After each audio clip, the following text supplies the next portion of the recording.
some final words about equivalent fractions.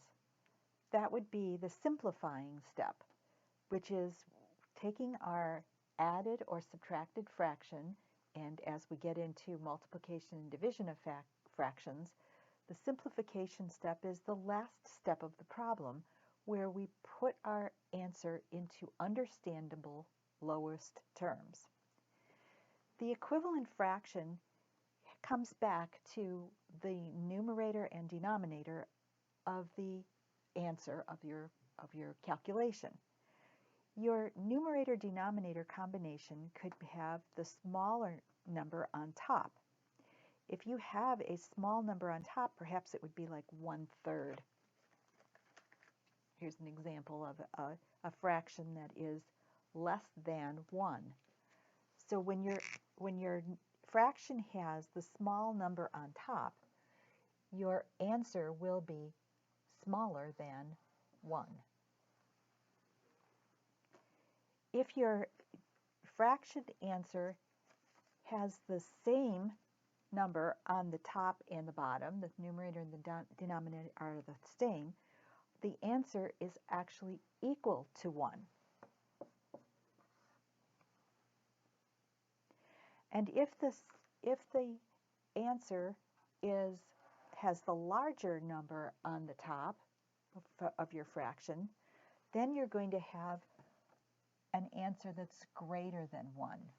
So your answer might look like this. Here's your whole number and an additional part. So you've got your answer is less than 1. It is the same top and bottom. That's equal to 1. And your answer that is greater than 1 has a larger top to it. So when we're reducing fractions, a lot of times this particular situation where you have the small number on top, a lot of times it's in lowest terms as after you do your calculation. You're going to need to check this one though, because these have some situations where you could have perhaps 2/4 or maybe 9/15 or an answer like 2/3.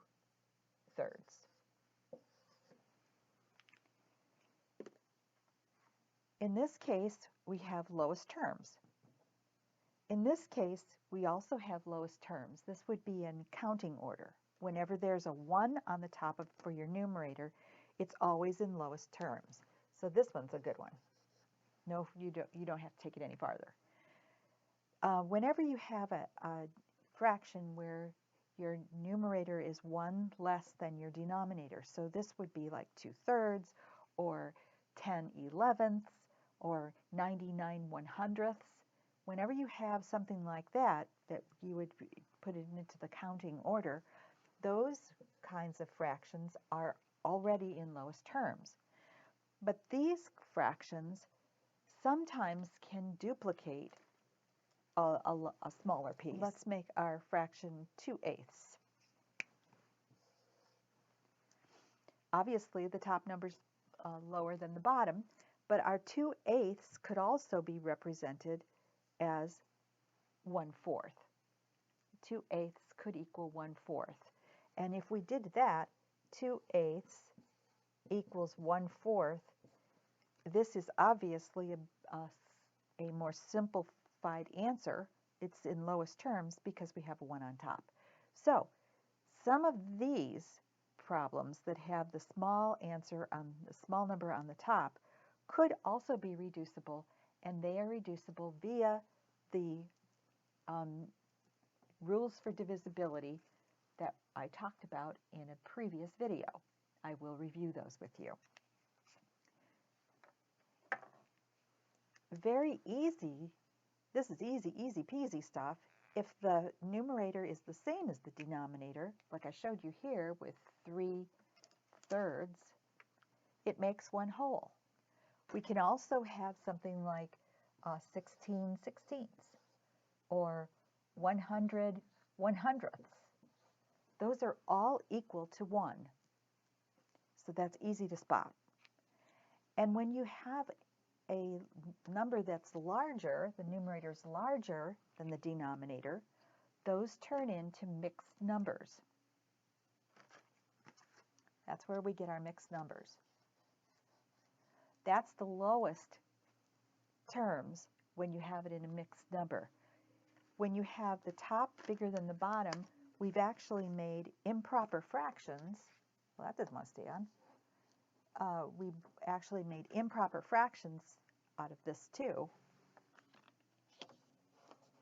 But those are more usable for the actual calculation when we're looking for a common denominator, perhaps, with the improper fraction, or when we're renaming a fraction for subtraction. If the numerator is too large, if the numerator, the first fraction is too large, we'd have to make an improper fraction. So this would be an improper fraction. When we simplify it into lowest terms, it turns into this mixed number.